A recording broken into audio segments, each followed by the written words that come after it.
But before we start, Aubrey, I wonder whether you would lead us, please, in the Karakia. Thank you. Inoi tātou. I te atua tēnei mātou kōnunga tuku whakamoemiti atu ki a koe I tēnei ata. I te atua arahina mai a mātou whakaro, arahina mai a mātou kōrero, e pāna ki tēnei kaupapa matua, hei arahi, hei arataki a mātou I roto I ngā mahi hei painga mo te hapiri. Ka tukuna I nei whakamoemiti atu ki a koe I runga I te ingoa. Tā mai, kraiti, amini. Thank you, Aubrey. That's wonderful. You've probably had enough going around the table introducing yourselves in new meetings, and I think I've met everybody and shaken their hands. So if it's okay with you folk, perhaps we should dispense with that and keep moving. But if I haven't spoken long enough to any or all of you, so I do hope that we have appropriate time over morning tea and at the end of the meeting to chat and yarn, and I would certainly welcome that. Do we have any apologies for the meeting today? I have one from Councillor Tibble, who I think will join us later online, but I think is detained in Auckland or somewhere like that. Is that right, Jill? Do you have any other apologies? I'll move Councillor Tibble. Thank you. Do I have a second? Thanks, Aubrey. All those in favour, please say aye. Aye. Those against, is carried. Are there any matters of your interest that come into this? Could I just note, I think I did previously, that under PX we have a legal matter which is partly at this stage dependent on a determination from MB. I just like to report that my son works for that division within MB, but I have checked again with him this morning and he has nothing to do with the matter. So I have no reason to do anything other than declare the interest. I'm comfortable that I can continue as far as that's concerned. We have the governance work plan in front of us. Pauline, is there anything, or James, is there anything you want to say about that other than you've got it today? It looks sensible to me and we just keep moving on. Brilliant. Okay, we'll keep it going. A resolution. Sorry, Con. I was just inquiring about the minutes of the previous meeting. Do we not have them at a time like this? I need to check with Jill. They were signed off. They were authenticated by our chief executive. Yeah. Yes, I think under the transition provisions, as you went into the election cycle. They're signed off previously. Yes. Yeah. Because at the last meeting did we fully finish with Ernst & Young? My memory doesn't serve me very well. In what sense? In the sense that it's the ending point with authorising the chair and auditor and to sign off any significant matters arising. And it was suggested that there were some matters that were being. I think only in terms of their audit process. I think everything went through, didn't it, Pauline? Yes. You as a council adopted the audited annual report, and that effectively concluded any outstanding Signed off those as well. So, if you might recall, Colin, given the elections, it created a bit of artificial pressure, not only on Gisborne but on many councils, to get their opinion through prior to the elections, to council rising for the elections. And we met with Stuart at the last meeting, and he couldn't give us his final position because he was still physically doing the actual annual audit work. He gave us a very strong indication of where he was going, but I can't remember. There were one or two matters, which from my recollection, Colin, were just sort of standard audit type queries. He just needed to go through the process. There was nothing, shall we say, significant ultimately that stopped him from signing. So I think we can treat that as concluded. Is that okay? Brilliant. Thank you. Okay, so we've got the plan there, so that's fine. If I was to move on to any leaves of absence at this stage, we need to note. Any acknowledgements, Nadine or Red, we should acknowledge at this stage? Nothing's been brought to my attention, thank you. And I've had no indication, Jill, of any public input or petitions, or extraordinary business, or notices of motion. And we have no adjourned business. Thank you, Colin. In some sense, you raised not adjourned business, but we sort of left the last meeting hanging, and we've had a good discussion there as to where that is at, which is tremendous. So look, that gets us through the the formal part. What I'd like to do now is to have a chat with you. If we can look at the first paper, I suppose, because we do actually have a, well done, by the way, whoever created the paper for me, essentially about the role of the committee. So this is the first paper on page 5 of your agenda. Dan, it's under your name, but I think we agreed that I possibly would do the talking. Is that right? Yes, and your PowerPoint, I believe, can be uploaded from our team up there. Do we get the PowerPoint up? That'd be superb. Do you have the remote for the? I do have the remote. Does that mean I have the power? I'm going to stand up if that's okay, because I hate presenting sitting down. I hope that's okay and isn't too much. This is, while we are in committee, can I just suggest?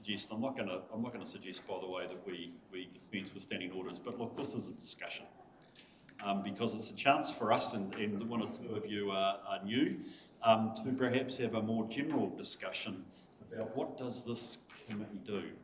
Mariette, an apology to you. Originally, you'll have seen some of these slides before at the new Mayor's School.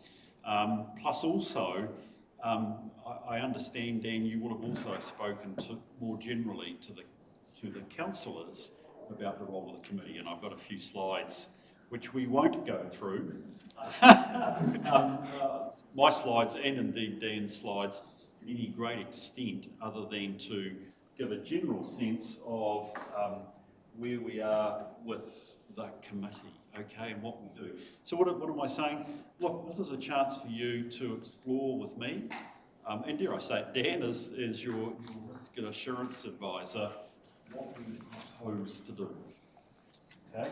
And I think that would be useful, but just some, this is probably a hackneyed, you guys will see that? There's one up there as well. And if you need to come forward, I don't see any problem in being slightly informed and moving forward.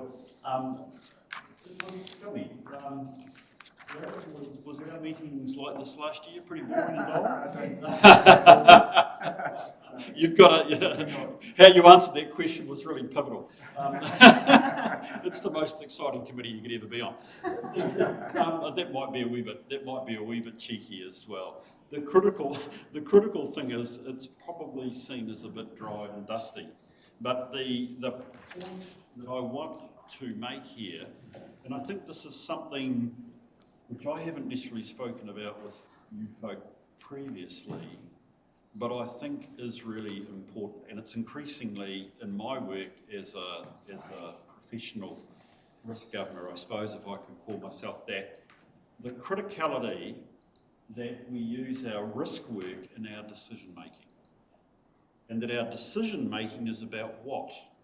Making decisions that work towards and achieve the goals, the opportunities, the value we want to create for our community, right?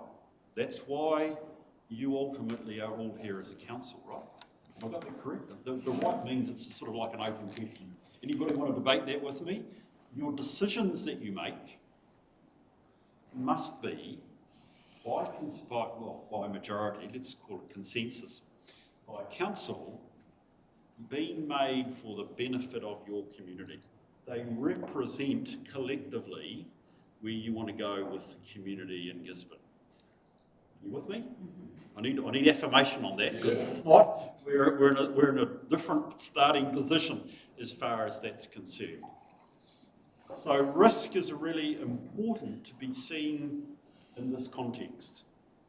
And at the back of these, and I'm not going to get to it, there will be a slide that says, if our committee here in Gisborne doesn't start from this basis, we need to redraft our thinking and our work.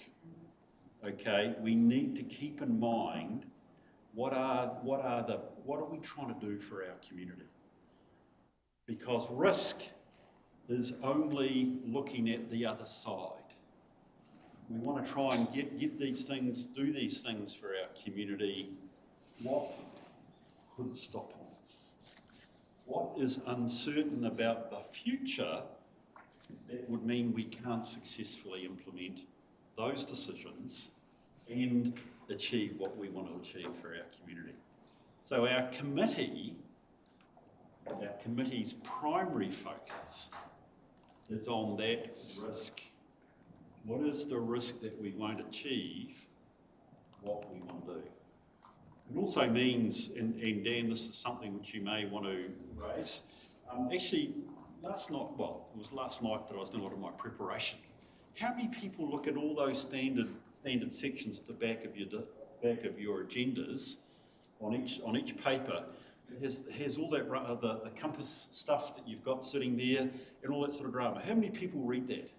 You do read it? I do, because I always look at what's the risk, what are the finances, and what Yeah. the third one. Yeah. So I always read those, because that is sometimes a crux of what are the risks, what are the is it budgeted for or not? Yeah. I mean, it's interesting. A reason I raised that actually, and perhaps this is, sorry, Nadine, don't take this away from me, please. For some reason, I wanted to look at these quite carefully, just for my general preparation, and actually there are real nuggets of gold in those, including Andrew when we get to insurance, that interesting table. Andrew, is he here? Oh, down there, sorry, look all over the room. Andrew, that interesting table about actually where we're at with our claims. So a critical part of that bottom part of our agenda pack is indeed, as you said, Riet, dealing with the risk. What is the uncertainty? What are the things that could stop us from implementing this decision? Collectively, all those risks are the things that this committee needs to be concerned about. Okay? So that's it's a negative side to it, isn't it? What could stop us is negative in its own right, but it's hang of a useful if and only if we see it in this context. It's about implementing decisions successfully. It's about achieving what we want to achieve. Okay. The other part to our committee is actually, should we say, the positive side. Okay, which is if we're worried about what might stop us, we want to also have a sense of assurance, which is us as governors, committee members, over time talking with Nadine and team over how do we gain assurance that those risks are unlikely to crystallise. Okay, so just because we name finances as a strategic risk, it doesn't mean to say that that will stop us from achieving our goals, but it could. Perhaps we'll have a chat about rates capping later on. Okay? But it could. So we need to have assurance that the control, first of all, the controls that would stop or prevent something happening are in place. Or even if we've got that assurance that should the worst occur, we can mitigate the effects of that uncertainty. We're going to look at that quite carefully when we are dealing with the workshop on our natural environment strategic risk. And Dan, I think the way I've said it fits hopefully nicely with everybody's chance to read that paper previously that we're going to deal with you later on, which is actually really superb. We're naming the problem. If we don't deal with the issue, it could stop us from achieving our objectives, creating value, going for that opportunity. Okay, so we want to look at and gain assurance that the controls and our ability to mitigate any impacts actually are dealt with. So risk and assurance is the key role of the committee. Okay, any questions at this point? Yo. When we look at that creating opportunity and value creation, there's a risk that we run into with our risk tolerance levels. Yes, thank you. They actually bring in almost distorted, a distorted level of yes, we can have that. Comfort. We can have that, but the cost is almost prohibitive to be able to achieve what we want to achieve. So it's where do we sit with that? And if I'll use something really blunt at the moment, we're currently looking at building a whole lot of bridges in our area. And if we look at the cost of a bridge now compared to what it was 10, 12 years ago, it's gone up by about 1,000%. Now, why? Why has that happened? And it's happened because of risk, obviously, that all of a sudden we're over-engineering abutments and everything else to a stage that it's costing us, the costs are almost prohibitive. Now, why has something increased by that much in that short time? So we do need to take that into account, and we quite often in this committee talk about our risk tolerance levels. Yeah. We can have anything we like if we want to just pay, and it'll come to a point where it's actually not value for money. And rates capping is going to put a real beady eye on that one, to be honest, in that sense, Rob. What I'd like to say is just rather than the actual issue, I sense that's hot for you, and I can. I was just using that as no, don't worry, mate. Don't worry, mate. When I've been running Finance 101 seminars around the country, and my first one, all I got was the cost of road cones. Well, not so much the cost of road cones, but what it indicates. What I want to reflect is your good point about. Sorry, it's all good points, but your good point about risk tolerance, because that is actually the other thing that happens here. None of our risks are black and white. You know, so Dan can't implement the perfect control solution or even have the perfect mitigations if something bad happens. Our risks are always grey. So your point's well made, Rob, that we have to talk about risk tolerance, or as we tend to talk about in committees, risk appetite. Now that often means that our objectives are butting up against each other. So what do we want? We want a safe environment for our community, one that they can live, play and work in happily, but we also want to do it at a sustainable financial cost. Now the question is which those ideally through our long-term planning, the 3-year plan at the moment, but the long-term plan that you guys are going to have to climb into, will have to deal with how much are you prepared to put at risk, probably one of those objectives against the other. It's your risk appetite. Yes, that's quite right. You can make bridges as safe as anything, but at what cost? But at what cost? And actually, how do you trade those off? Risk appetite is one way in which we try and manage that debate. Not that it always solves it, because in any decision, there's evidence, there's risk, and the top piece, which you guys are here for, is judgment, political judgment, but risk appetite can help. So yes, we've got to come to that, because Rob, my view, we probably need to have a stronger discussion around that idea of risk tolerance, and I think about how we as a committee have been progressing things. But that's not a problem. We're doing well. By the way, hopefully, Riet, there was some useful and affirming comments at the new mayor's school by me about Gisborne, because in fact I used some I used some of the material that Dan, you and Kim and Co have developed here, because we have the foundation of really good risk governance and management here at Gisborne, believe you me. We can mature in our conversation, and that's an area, Rob, that I would really be keen for us as a committee to move on over the reasonably immediate future. Okay? Dan, I said this was our presentation. You want to add anything at this stage, mate? Yeah, I think just to buttress what Bruce is saying is with insurance, when we're measuring risk and our residual risk and what we present to you guys, we're talking about our control environment, how effective controls are and whatnot. And our control suite, especially at the strategic governance level, is broad and sweeping given the breadth of what we deal with and governance. However, the assurance side is really looking at how robust are those controls, how much certainty can we have in their effectiveness or what we're saying. And so there's some controls in our environment which are based on more just management level oversight or personal behaviors, whereas there's some controls in our environment which are buttressed on internal audit, external audit, and government regulation, and a lot of our appetite and tolerances are based on that as well. So when you think about like our debt headroom and stuff, there's limitations imposed on us for that, but that might be different than what we're comfortable with. I guess what I'm saying with all that is quite a bit, and some control environments, while they may be effective, might not be robust.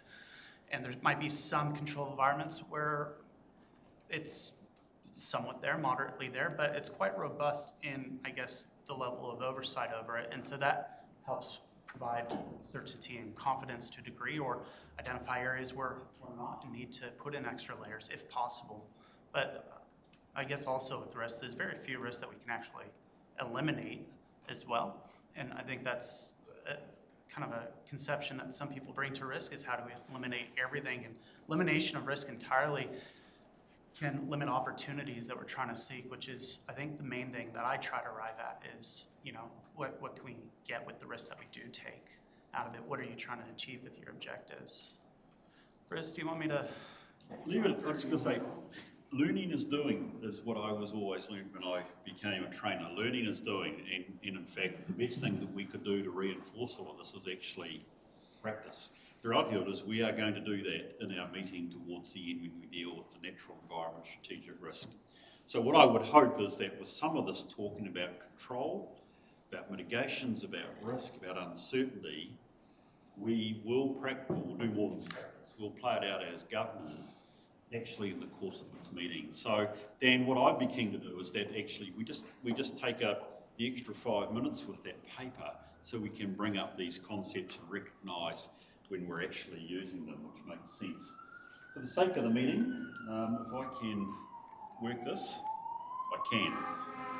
Okay, so this is just again, diagrams for me always go a lot further, and Dan, thank you for this one. What's risk? We've talked about it being uncertainty. It's anything both internal and external. This is a really interesting point, sorry. Our risk environment, which we will talk about at some length in the course of the meeting, can be our own actions, can be our own decisions that create risk. Indeed, even our strategy creates risk to be financially sustainable. There is actually quite a challenge to being that way. But actually, and right at the moment, the external environment is creating risks for us and challenges to indeed our plans. Now, I don't want to wax eloquent on about rates capping, but the sector will be challenged by that. Also take your point, by the way, Red, not a bad discipline. It'll be interesting to see how quickly exemptions are able. Flooded by exemptions, so, because nearly everyone qualify for exemption. That's right, but we will be, in the first instance, given current plans, constitutes an externally imposed element or dimension to our financial sustainability. Now, hopefully, you know, with the warning, we can all manage it well. But if it is an uncertainty, which actually it will lead to some very difficult discussions around the table.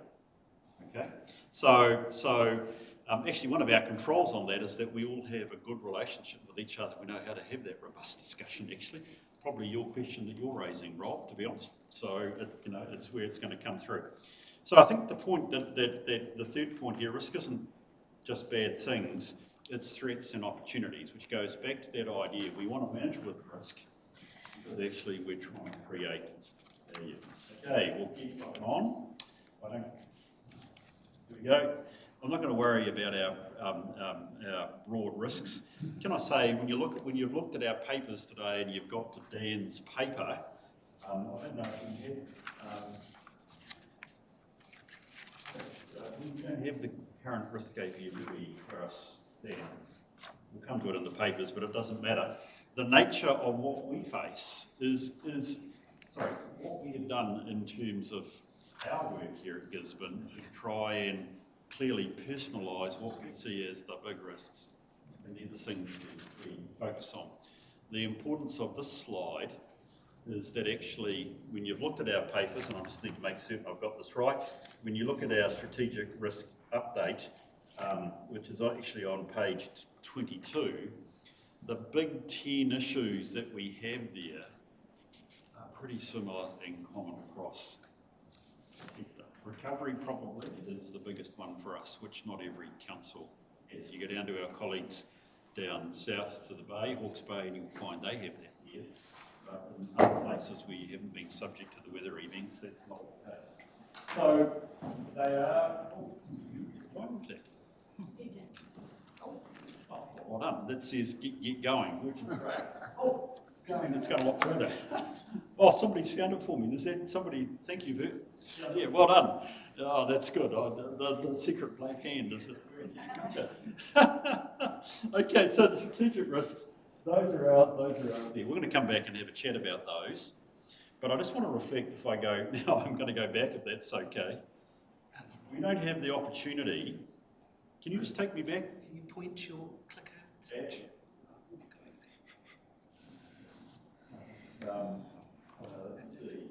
seem to be going backwards. Am I going backwards? I've lost my presentation, sorry. This is not... Sorry, team. Keep going. No, you've done well. You've helped me with that. I just want to keep going back. I think you're going the opposite direction. Do you have the clicker upside down? We're okay now? No, I don't have it upside down. Can you just move us? I'll let you do it so that I don't, yep, keep going. Keep going. And a bit more. And one more. No, make it two more. Next one down. That's it. Brilliant. Thank you. Sorry about that. You guys are really helpful. This little diagram is just wanting to reflect something about our responsibility. Okay, what's the difference between governance and management? Anybody tell me? Yep, Larry? Looking down on the organisation and not from the bottom up. Oh, I quite like that idea. I think we had a whiteboard, which I tend to like. So there's something about governance which is top down, correct? Anybody want to help Larry? I would say governance decide what needs to be done and management does it. Yep. So that has that idea that governance is there to develop strategy and to monitor its implementation. This gets back to your point, but we don't get our hands in the engine or our noses, whatever, in the kitchen. Nadine and team need to have to get on with that and be accountable back to you. It's the monitoring role in terms of delivery on that strategy. Right. So in terms of our committee, are we risk governors or risk managers? Are we risk governors or risk managers? Anybody want to give me a starting for? We're a mix here though, because we've got the councillors and the team together, so it's an input from both sides. So we should be risk governors though. Yeah. We are a properly constituted committee of council, so in that sense we are governors. I have always, by the way, and generally I've tried to insist we get as much management around the table as well, because I don't believe you can do governance without cooperation and working with management. And I always like the idea of around one table, but that's not having a crack at anybody that's having to sit on the sides. We don't always quite have enough room, which is fine.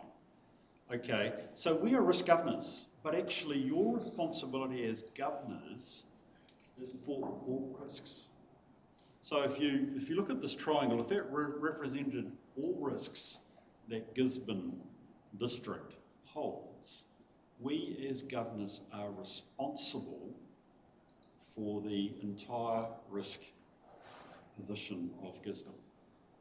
But we can't look at, shouldn't look at, we only meet 4 times a year, we can't look at all risks. We can't look at the risks that are within the bowels of the organisation, B-O-W-E-L-S, within the bowels of the organisation. How do we, but how do we hold responsibility for that? How do we do that? Internal audits? Yeah. What we do is that we need to understand through Nadine, through Dan, what are the systems of control? What is the culture of risk awareness inside the organisation that says Gisborne is a council that has its eye and its actions, when relevant, are driven by risk awareness? It comes back to the point, by the way, of appetite. We set the appetite. That's going from the top down. But Nadine and team need to be aware of that.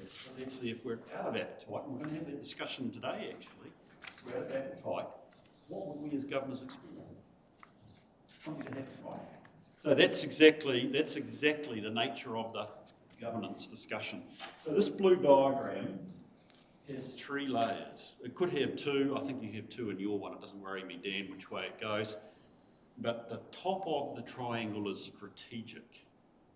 Those are the ones that are in our paper today. So they're the big 10, if you will. As we have workshopped previously, from PwC, we've agreed these are the big things, those big uncertainties that could stop us from achieving our goals. At each committee meeting, Jacqueline, we're going to go through one of those in depth, which is the natural environment. We see those as being the biggies. But actually, underneath it all, there are a whole bunch of risks which management are having to also work on. And they're the ones which I've called organisational and operational. We could just call them operational, but they're the risks that occur inside the organisation. Now, a lot of those we may well see. Arguably, health and safety is an operational risk. But because of its importance, David reports that to us on a quarterly basis, and we've got his report sitting inside our report. One of the risks that we have there, which is operational in the way you've all been trained, is resourcing. Okay, we've treated that as a big risk because at various stages, particularly in light of COVID, Nadine, we were running at nearly 30% turnover of staff. Why was that an issue for us? Because actually if you get to a point where you have too much turnover and retention of corporate knowledge, being able to attract the right skills, is actually something which could prevent you, stop you from achieving your opportunity. Now, one of the good points would be when it's down to 13%, I think it is, as we've got in our papers, and it's operational, do we need to have it at our committee? Do we need to be worried about that anymore? It's a question that I'm raising. I'm not saying that's my position at the moment. Rightio, because it's operational and broadly, it's within management. What we do know over the years of working with Nadine around that strategic risk is what is the management approach to resourcing and staffing of the organisation. And we can have confidence that that is appropriate. Okay? So the other thing here is we focus on strategic, but we ask and want to know systems for dealing with the risks inside the organisation. The column has got the word emerging. So I wonder sometimes whether when we look at our big top 10, we risk, to overusing that word, we can sometimes be diverted from also looking forward. As a risk committee, our role is to also scan the future, because uncertainty really in most cases is about the future rather than the past. We learn from the past so we can look at the future. A simple example, Chair Hamilton, we saw rates capping coming. Now we made a punt that actually it was coming. So we're talking at least 6 months ago. And I read, you might tell me, well, that's not a great insight or foresight because we already knew it was coming anyway. But they have taken the action of actually this year's budget includes a rate capped budget. Okay, so foresight, thinking about what are those uncertainties, what are those things that might stop us in the future, actually sometimes says we should be doing something now. So part of our role is not just to think about what are the challenges we face today, but what in the future could stop us. Brilliant. Okay, I'm feeling like we've probably, so we've dealt with that, so keep on going down. So look, we've discussed about that role. I've talked about 3 words: opportunity, risk, and assurance. Those are 3 words that is all that you need to remember. Opportunity, risk, and assurance. Okay, that's what we should be focused on. Keep going, thank you. This is a lot easier. Let's keep going. We'll come back to that, and we'll come back to that as well. Okay, no, and we'll keep going. Sorry, I'm just conscious. We're going to come back to this at this stage. We're going to come back to that as well. So it's appetite we've covered. Right, this is the key. This is one that it's a difficult one, but I think it's important that we deal with this today. How do we work? I've made a virtue today of saying we all sit around the table as one. And in the long run, this is a statement from me as your chair, your independent chair, and that's the culture and the nature I want to run within this committee. We are one. I achieve assurance, I achieve comfort, I can provide support to you because we have the willing engagement of management. I want to reflect something. We are a properly constituted risk committee, and actually at the core of our role, it is to some extent hold management's feet to the fire. Now that's colourful words, and I just want to be careful in saying that. But our role is to test management and actually their control in dealing with risk. So I'm generally, as a chair, happy that we practice asking the tough questions. I have a very, very big but. And the but is this, and I will try my best to enforce it, and it's actually partly my promise to Nadine. I generally allow you to ask good, the tough questions on this basis. One, you are dealing with the issue and not the person. In politics, it is easy to deal at the person level. And this is not a political statement, but what did Mr. Seymour do last night? He played the person, not the issue. And I won't, as a chair, allow that in my committee. Okay, I'll pull you up because that is unacceptable behaviour. You don't have a right to ask a question if your response back to that person is you're a frequent flyer. You do have the right to ask the question if it's to understand why we have mouldy food. And I'll accept that as being done. So number one, what is the old rugby rule? We play the ball, not the man, okay? The second is we treat the response and the person with respect. So, I want to ask tough questions about the natural, I hope none of my questions, Jacqueline, are tough, and I expect an honest answer back from staff. Okay. The third thing, which is really important to me, is that we as a committee are solution focused. So we respect the person, we deal with the issue, and we think about what is the solution. Because it's going to come to a point where, and we have got that in our papers today, we're outside risk. Sorry, we're outside our comfort. We talk about it being outside our appetite. And the question becomes, is not to suddenly get the hammer out and start. We're always to think about what is the solution that we can or should be seen put in place. How do we work with staff to get the solution in place? Nadine, I've talked a lot about your role. You're welcome to make comment or rebut that if that's okay. No, I think they're doing great. Okay, so we'll practice constructive tension. That is our role.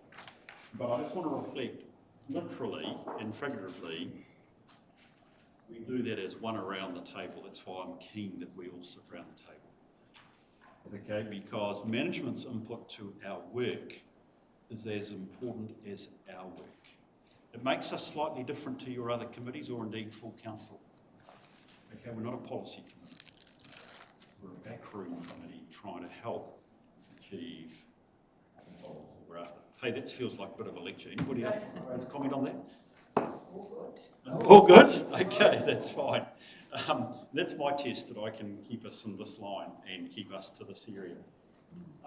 That's probably just Oh, look at this, here's a closing one. Perhaps that's a good one to finish on, Dan, because this is actually yours.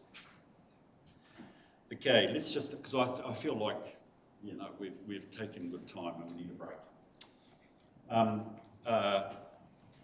We have a role, and Larry, this goes back to your point. The triangle with the exclamation mark is about being strategic. Having identified our risks, we want to understand what are the parameters around it, which is what risk appetite is. We set the strategy. We want to focus on the big stuff. This is the second diagram, not the small stuff. We don't have the time for the small stuff, okay? But we do have to understand the system that goes through. Our role is to challenge management. That's my word about constructive teaching. I'll go back there, otherwise I'll repeat myself and you guys will be bored. An interesting point, and this is looking forward, Dan, you're welcome to jump in here if you would want to, is this strategic risk, the risk environment, the trade-off of objectives, which is what we as a committee are charged with monitoring, or rather governing and monitoring, are going to crystallise for us in this coming LTP. This will be the hardest LTP you've ever seen in your life, believe you me. Okay, and risk appetite, risk trade-off, or objective trade-off is going to be pivotal to how you make your decisions. So it's going to be important that we learn how to do that going forward. And we have a role here, which is not just to have a discussion, korero, about risk. It's actually for a purpose, which is we are benefiting and helping council. I'm not entirely certain I've done it here, Nadine. Generally, I insist that each year we do a self-assessment of our performance, and I think I would like to do that in this triennium. So in a year's time, let's do a self-assessment. Are we providing value to our council?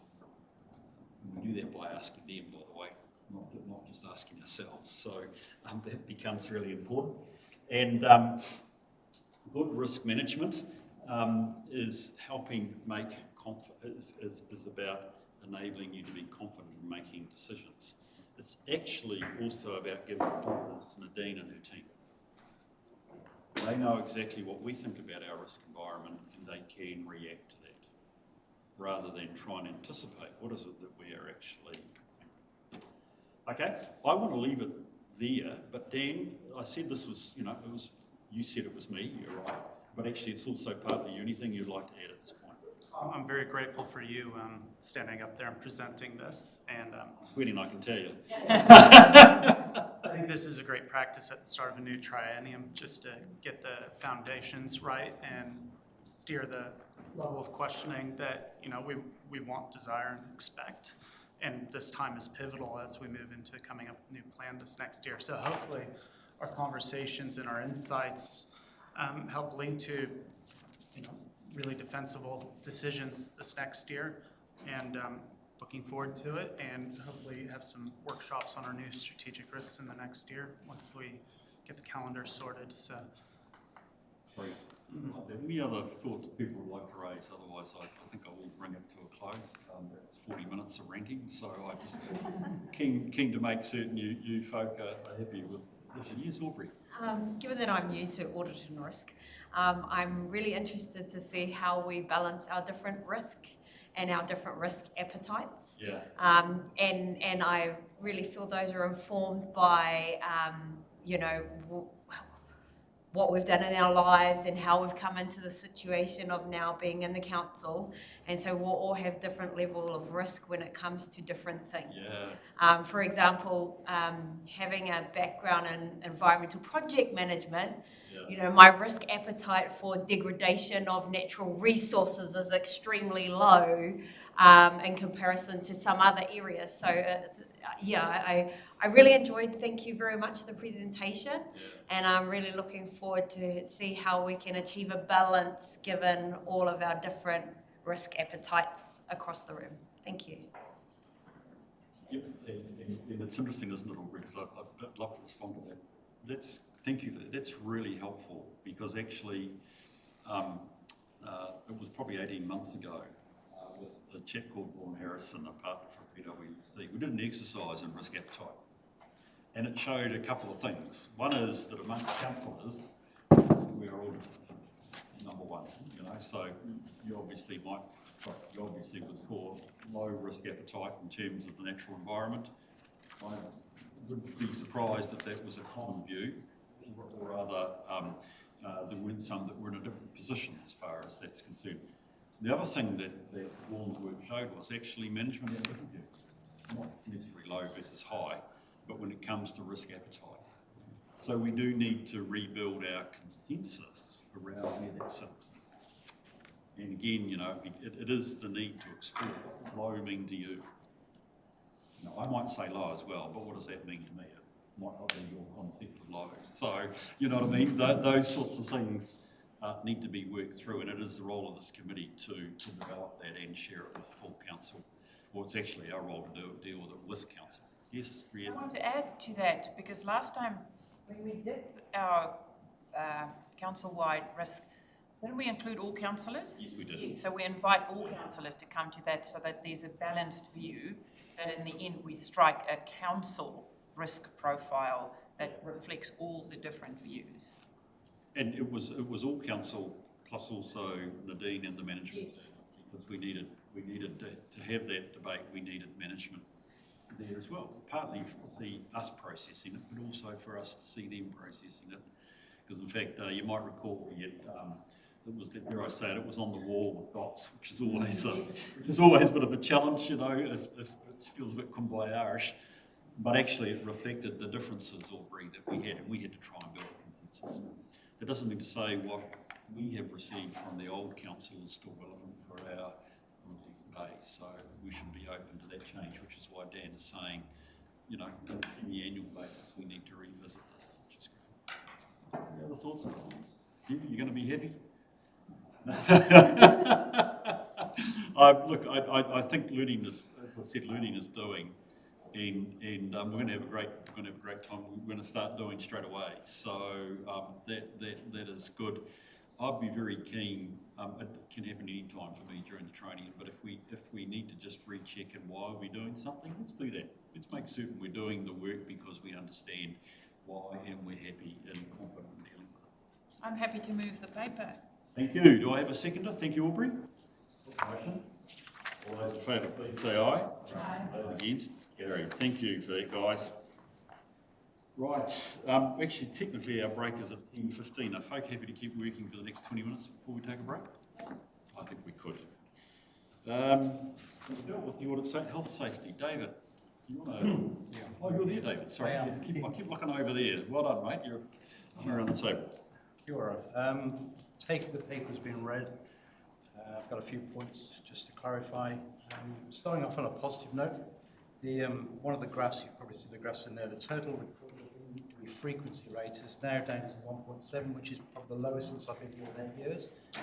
That is a lag indicator, just to let you know that that's something that's happened in the past, but it's still a positive one because it also shows that our proactive audits and work with the councillors, with the management, is being effective, and we've had a low amount of injuries requiring medical treatment or lifetime injuries. So that's a positive note. It's always good to start on that. Key one for us is contractor management with focus on health and safety going forward up to Christmas. It's an area that a time that's overrepresented in injuries generally. People are focused on, not on the work sometimes, but focused on what's coming up at Christmas, how they're going to get through financial times, etc., etc. So the focus is on right up until the 19th when the contract is finished with it. Keep up to date with the information. That's obviously interesting for the new councillors, Boris and Ria and Councillor Muir. We try to give you some information about what's coming up and what's new. So what's happened the last few months has been a change in standard approved code of practices from WorkSafe. Those are the kind of the key ones. Approved code of practice is my go-to. Then it goes to standards, and also guidance is below that. So we've had a new ACOP for forestry, which we've distributed with our contractors, and also the asbestos ACOP is going to be revoked and replaced by guidance, which in my opinion is probably a bad retrograde step. However, that's what's happening. You'll see on the other things there's been some ACC stats that say hearing loss is quite a big risk across the whole of New Zealand, and it's something we take seriously, especially for our teams involved with heavy machinery or the use of firearms, for example, for our biosecurity teams. What else have I got? Oh yeah, and also we're well down advanced in developing a 3-year health and safety and wellbeing plan, which reflects the impact recommendations that came out of the report that we had this year. I'm happy to take any questions that you have. Thanks, David. Appreciate that. It's a very helpful insight and a great report. Right, do we have questions for David? Yeah, Chair, thank you for the report, David. Good to see the trend on page 17 trending down nicely. But on page 18, can you explain why we have separated the pool incidences into 3 different areas? Yeah, I can combine them. It's a good question, Councillor Alder, but we have split that down to operations and reception, because we do get a lot of issues at the reception area with people coming in. Also the operational side, what happens actually in the pool. What was the other one? The other one. I can combine those. It was just that we have a separate reporting for areas so that we can pick up any trends in relation to where the events are happening within operations or whether they're at the reception area. But it's a good question. It's something we can combine in future reports. Yeah, that's what we're here for. Let's get your feedback. Right, so it's supplementary. It's now become our second highest risk to the library. Or was it beating the library? Correct. I think our parking enforcement team also would have something to say about that. They are obviously, in their position, they are obviously in the firing line, as it were. Any other questions? A few from me, David. Again, on the basis, it's a really good, clear report, so I'm always grateful as far as that's concerned. I think the first thing I had, you've partly dealt with, and I've sort of thought about biosecurity, but in light of our understanding of development elsewhere in that ACC report, I was just wondering where in the organisation staff could be exposed to hearing impairment through their activity, and do we have those all covered? Now, I mean, you mentioned biosecurity and firearms, which is there, like something of parks and reserves with mowers and things like that, or 3 water treatment plants tend to be noisy. We obviously have the contractors. So in light of that, have you sort of scanned the activities to think about hearing impairment? Yeah, absolutely. Good question again. As you alluded to, the contractors, mower operations, that's something when we do our audits, we actually look and focus on what controls they have in place. Generally, we will benchmark, when we get new employees, we do a benchmark test for hearing.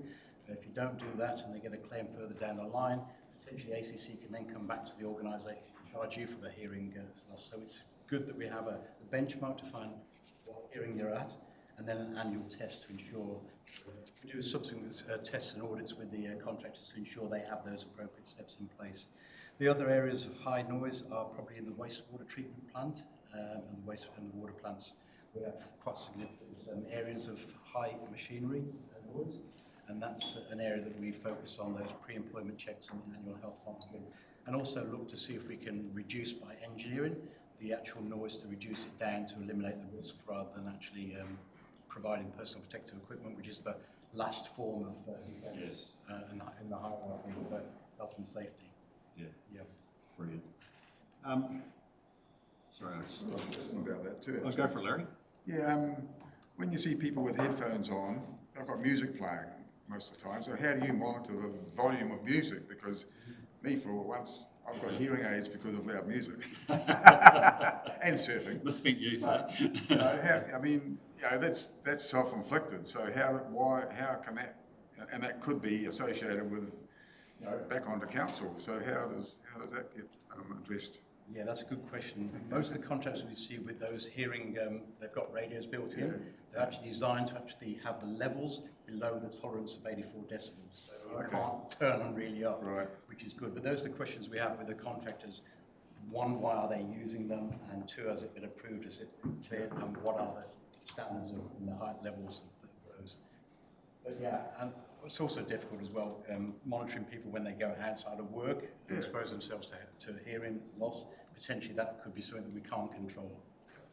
The animal health and the audio tests will pick that up and we'll have that conversation. Yeah, a lot of sports, surfing, swimming, mountaineering, anything like that is going to affect your ears. Correct. David, just with the woody debris, I've got attracted by the final column in the table on page 14. It talks about project sign-offs. Can I just check what that is? That's, I take it, for each contract there is a sign-off by us about their approach to health and safety, correct?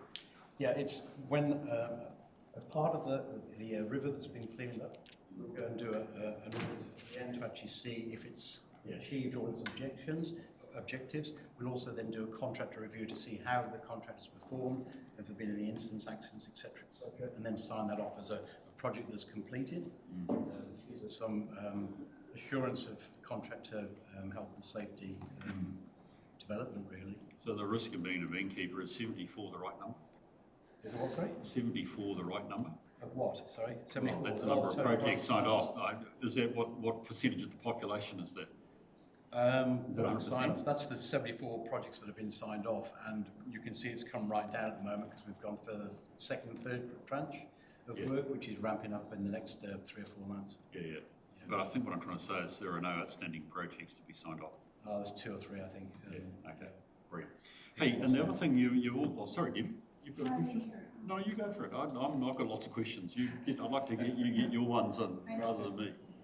I just had a question around something you said during your talking before, and you said that the new code of practice was that the new forestry was retrograde. I just wondered if you could expand on that, what you meant. Retrograde, sorry. No, it's been lower.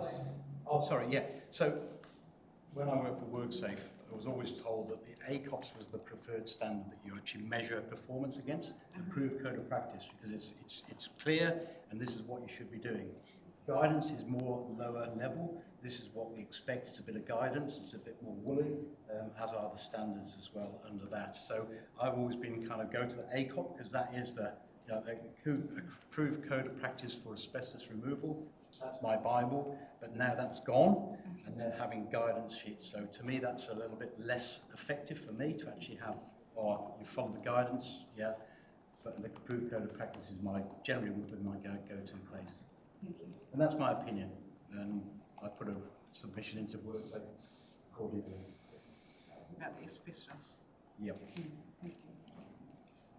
No, I think you were using asbestos as an example, right? Because this is about forestry. Oh, sorry, there's 2. There was the ACOP that's going to be revoked, but the forestry one is a new approved code of practice, which we are utilising across the large woody debris. So it's both. Okay, gotcha.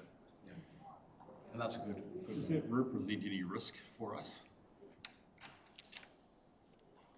How does that affect our work in terms of a combined PCBU, particularly in this case, and where we're wanting to be comfortable as that our contractors have got adequate health and safety practices in place? In relation to the forestry one, I don't think so, because it's an approved code of practice. Organisations, contractors will be utilising that as their go-to. Asbestos, again, any asbestos removalists for Class A or Class B have to be approved by WorkSafe and go through a stringent approval process. So I don't think it will make a lot of difference if we use those contractors that are on our pre-approval list. They are experts in their field, and we will monitor and audit them. However, they've been pretty good.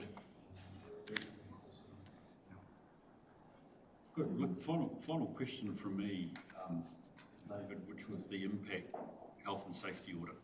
Again, look, thank you for summarising and bringing it here. And if I understood it correctly, we were up front. We wanted to have a look at a couple of areas that we thought would be tricky for us, and the results probably have proved that there is some areas for development. Be very careful here, you know what I'm saying. Paragraph 34 has quite a litany of matters that we should address. I think, well, firstly, I'd just like an open comment from you about the impact of the impact report. And secondly, I guess my comment is we will be keen to see the roadmap. But is there anything more you can say about that? Because it is a reflection, at least, on part of our organisation. Do we have reason to generalise more about those results across the organisation, or is it more limited to the three areas? Good question again. In response, and appreciate it to Nadine for actually doing an assurance independent assessment, because I can say we're doing it really well, and I feel we're doing it really well, but it gives you that added assurances that we are independently verified. There were some aspects of the audit, there was a lot of positives with the audit team, but there were some, I would say, significant or not significant, but areas we can improve in relation to training and awareness of risk. What is a risk? How do we measure that risk about the likelihood and consequence? And actually have everybody on the same level of training to understand what they're doing. And so we've got more consistency, because there was some inconsistencies about risk assessment from managers and teams across the organisation. So there's some benefits there for us, there's some improvement opportunities to ensure we do some more training and we get that consistency across the organisation.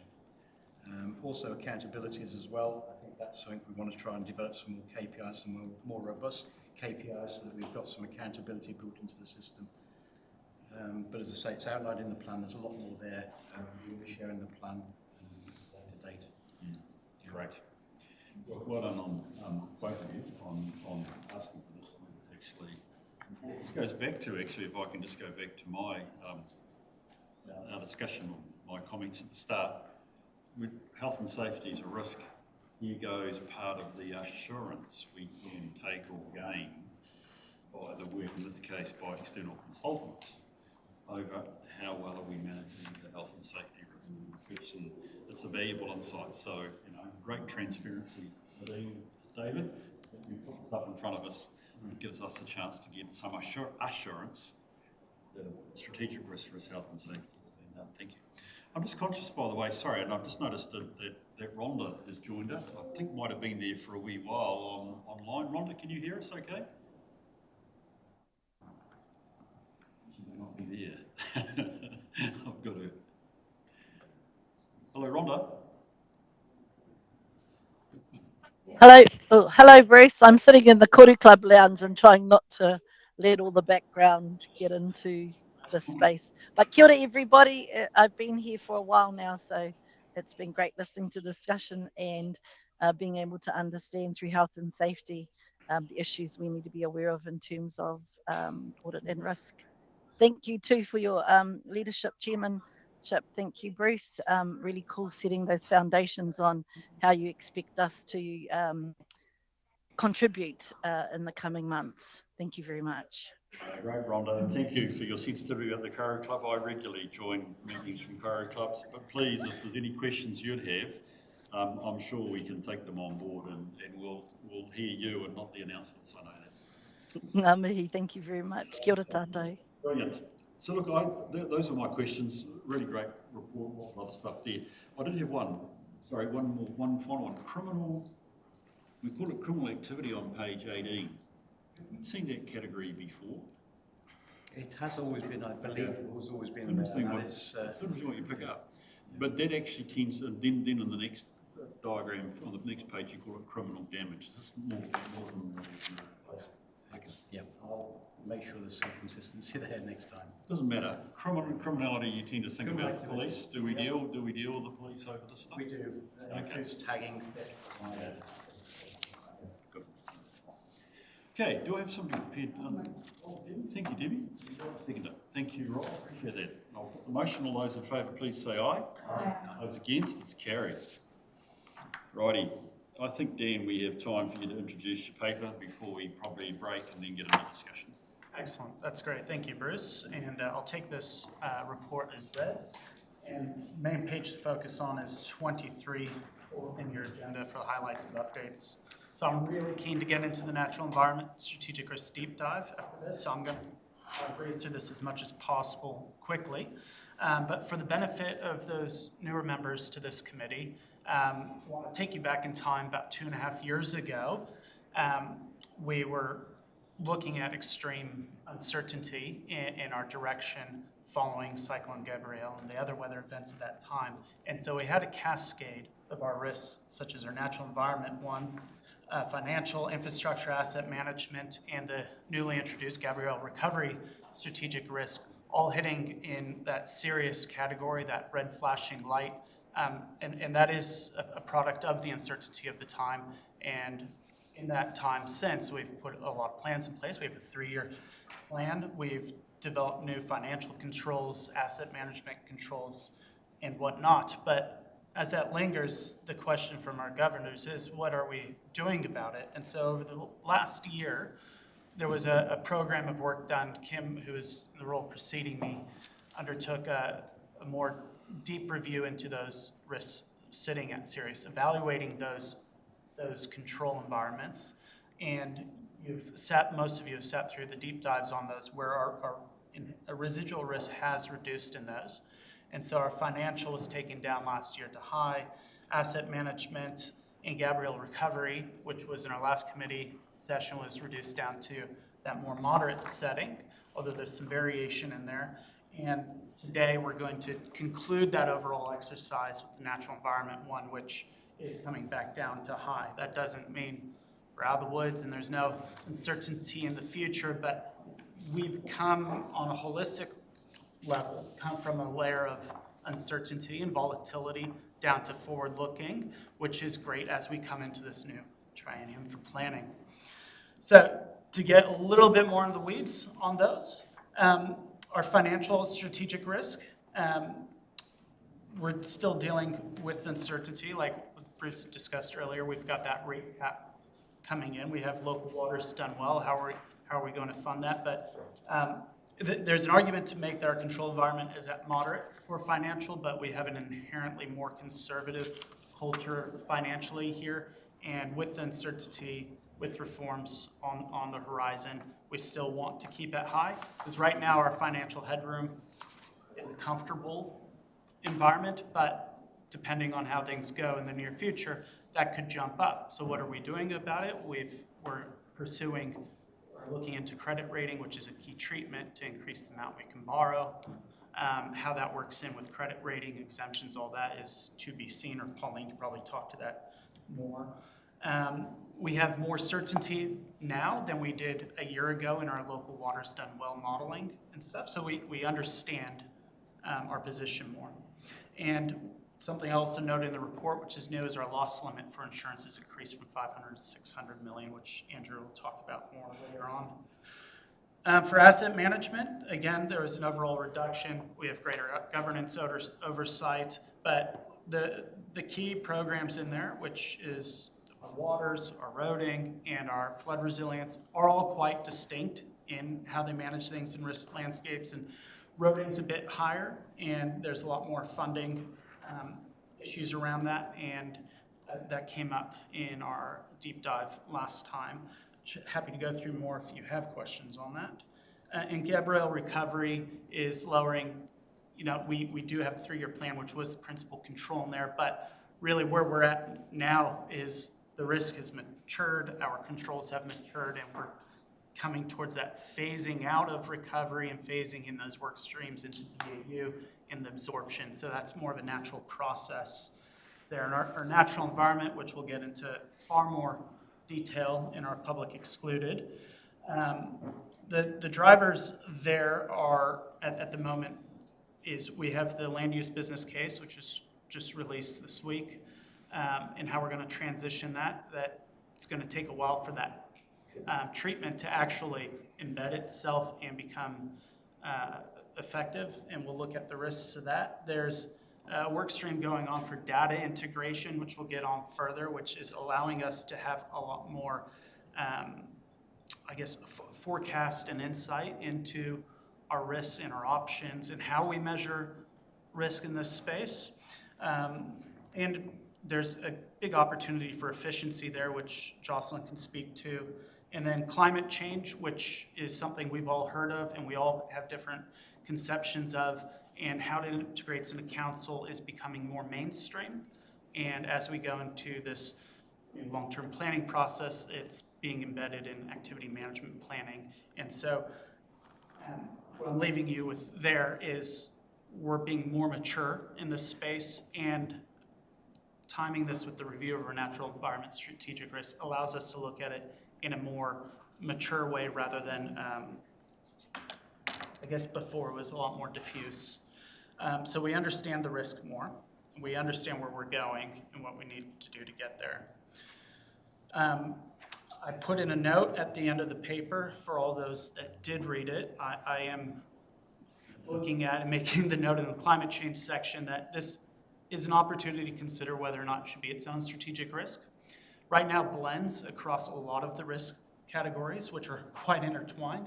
So for our treaty commitments, financial, infrastructure, asset management, Gabrielle recovery, business continuity, civil defense, it's all in there. It's all intertwined, but it's kind of a sub-risk. And there's a case to make that, much like health and safety, it's one that should be elevated up to governance level, have its own risk profile to report on.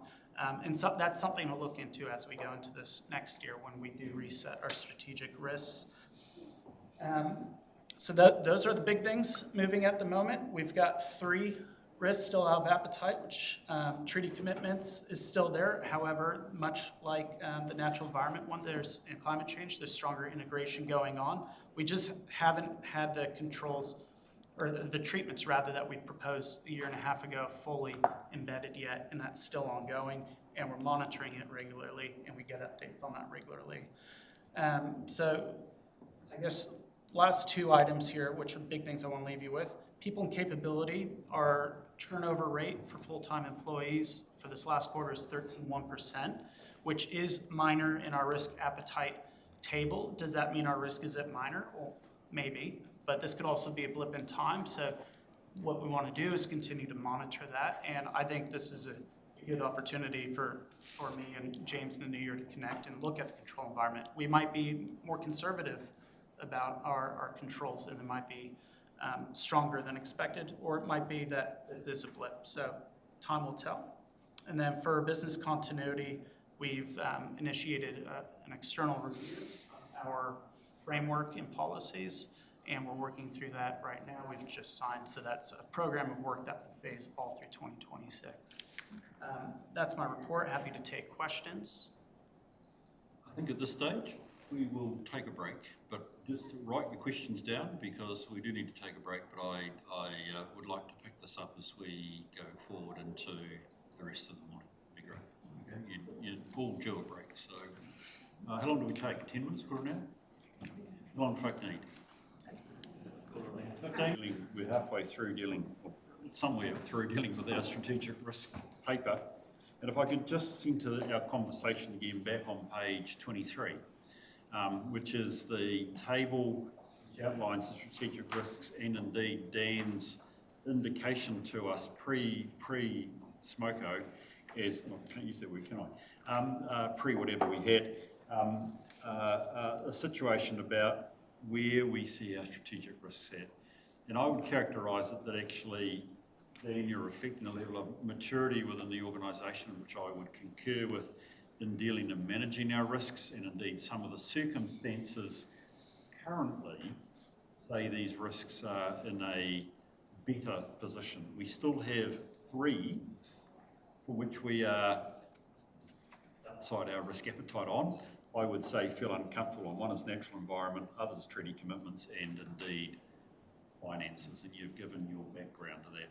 So time to open questions and sort of info. You would like to raise questions? Yes, Larry. Thank you. Just on page 23, I know it's only a moderate risk, but the people and capability, I mean, 13.1% turnover is great. It's the lowest I've seen for a long, long time. It's awesome. But it still means there's 40-odd people that have left over the last quarter. So is there any theme? I mean, because we identified back in the day when there was quite a high turnover that it was a monetary thing. We weren't putting enough money to, you know, and so we had to up with our pay to be equitable for all the other councils around the country. But so is there any themes that are coming through why people are still leaving? You know, I mean,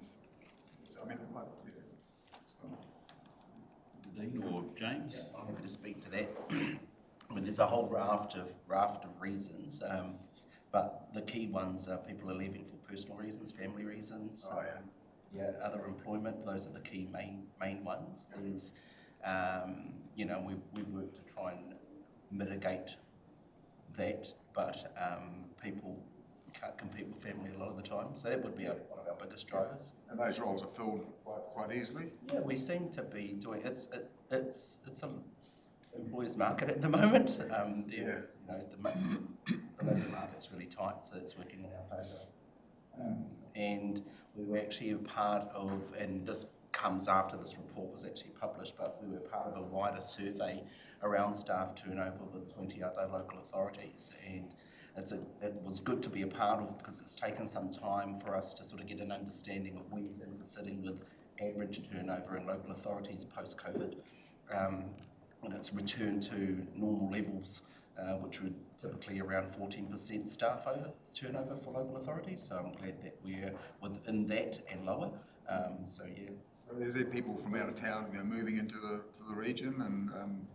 Yeah, I think, yes, definitely. And one of the other things that's been helpful as well is that the housing market and opportunity to get housing has actually turned a bit of a corner as well. So we're not having the number of issues we used to have, like we could find people, then they had nowhere to live, you know, and those sorts of issues presented. So that's tapered off as well. So things are tracking quite well for us in terms of the number of staff that we're able to attract, the quality of applicants as well. So it's all, I don't want to jinx us, but fingers crossed things are working quite well. Yeah, no, great. No, congratulations. I mean, it means that the culture in the place is good when you've got a turnover like that. So yeah, really, you know, commend Dean and the staff for that, because that's all reflective of that staff turnover as well. I've got another question on. I think the Dean might want to comment on that. Yeah, no, I did. Thank you through the chair. Just in terms of that, so just what a healthy or what a relative range, comparable range with local government of the sector is around 14 to 20%. So 13 is healthy. It's really good. What we've been doing, though, I just wanted to flag to the committee, is thinking about the changes that are and anticipating what that might look like for us with RM reforms, with the potential rates cap coming through over time. Is really asking questions when vacancies come up. So at the moment we're, I wouldn't say a freeze, but we are, I'm asking everybody to justify why the replacement is needed to just get control of the numbers there. Yeah, because the staff increase with our recovery program. Yeah, and what you see as those start to come off, is that turnover will increase. Yeah. Oh yeah. Thank you for that, and Dan, you made the interesting comment, because I think I said, is it still a strategic risk? And your point was well made, that we have an indicator here. It's probably one of the risks to have an easier indicator like staff turnover, which is reasonably standard. But we want to keep it on the list for at least another couple of quarters, just to make certain that it is a permanent trend, not necessarily an out of control trend going forward. So, look, I take that as acceptance. We keep it on. Thank you. Any other questions or comments? Yes, Connor. Thanks, Chair. For 3 years on Audit and Risk, we've been swimming through red and orange, and it's great to see a lot more yellow and orange. However, I dispute one of the colourings, and that's on infrastructure asset management. We've gone from serious to moderate. The reason I dispute this is our water supply on the TRI is still very much at risk. We have, I believe, and I've just been told, we have consents coming through to hopefully clear some of that at-risk forest from falling into the river, as happened at the last cyclone. Whole trees fell in, and the ones behind them are still standing there waiting for the next flood. Consent is on the way, but we're talking 3 years down the track, and I think it's premature to shift us to yellow. I'd like to see us go back to red until this problem has been addressed. My only term of reference is Google Maps, and you follow the river up on Google Maps. It looks scary. I see we have 19 drones. I wonder if we could have, as a council, and certainly I would like to see what state the river is in currently, with maybe some drone footage or drone photos of some of those areas. Just so that, well, for my personal, it keeps me awake at night, this. The fact that we have yet to address this issue, and another flood cyclone in February, and we will be faced with a water supply issue. So my move, if you like, is to shift infrastructure from yellow to red. Can I just ask a clarification, because I'm not necessarily certain I'm aware of the matter you're talking about. Are you talking really about the natural environment or about infrastructure? Well, it is the natural environment or planted environment that affects our infrastructure. And I think the infrastructure comes first. So I can clarify through the chair, it's an area of vulnerability around the municipal water supply pipe, where there's potential for forestry harvest issues. So through that, I don't believe it's a 5-year resource consent process, but the question was whether or not that's material enough to impact on a whole system-wide approach to our risk management appetite, whether the magnitude of the issue is suffice to affect that entire... That's right, yeah. And I'd have to go to Tim in terms of that. Thank you. Through the chair, reflecting on Councillor Alder's comments, we certainly put the resilience of the water supply through the PRI at the highest possible level, and it's an outlier, I guess, across our general infrastructure. So whether that, how it's treated in our reporting, I'm unsure, but we're looking to surgically move in to that area in the new year. We're advancing consent around the trees that we know would place risk on the pipeline. So what happens, Chair, is we've got a number of river crossings, which are bridges. And what we learned through Gabrielle is bridges and trees don't work very well together in events. And we've identified the high-risk trees. Now, some of these are very large masses of timber that are sort of sitting above our assets. And we've got really delicate and challenging consents to try and remove some of those physically. So we're trying to do that this year. There might be other ways of treating some of those stands of timber as well. The volumes are huge and the risk considerable. So it's also something that even if we do the best this year, there'll still be risks ongoing because there's some areas we just can't get to in any easy way quickly. So yeah, I concur it's a high risk for us in utilities, and it's an outlier for us in utilities too. It's our biggest utility known risk, and we think the chances of an event happening are high in a long time frame. The chances are high in a long time frame. In any 1 year, the chances aren't high.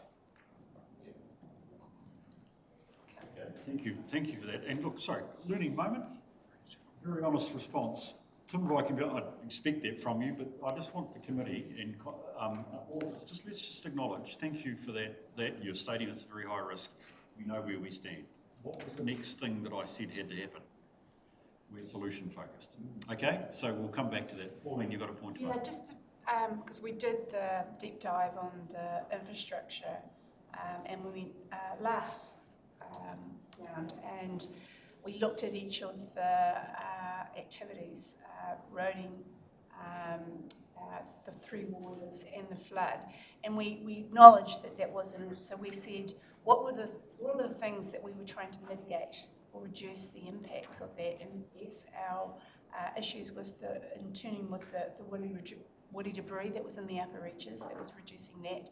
And then there was the second one that was going beyond the gates. So there is a program of work that was there. But in addition to that, it acknowledged that we had redundancies built in, which is if a pipe or any of the things that had occurred at the time, they're there on site to act and actually do in the place and the extent of what happened in Gabrielle. So there were mitigations that we have put in. We're working towards reducing that overall risk, and that has been with the significant the expenditure and assessments with the woody debris, but also acknowledging what happens, what if, and that was the redundancy built in with that whole. Right. Thank you for that. That's actually really helpful. So this is not one that we can, well, we have a process, I think is what you're saying, Tim, in place. It does mean that at the moment there is a high risk in relationship to this particular part of the asset. What you're contributing, Pauline, is that we have a mitigation in place. It doesn't stop the effect of a flood if it was untimely and came now.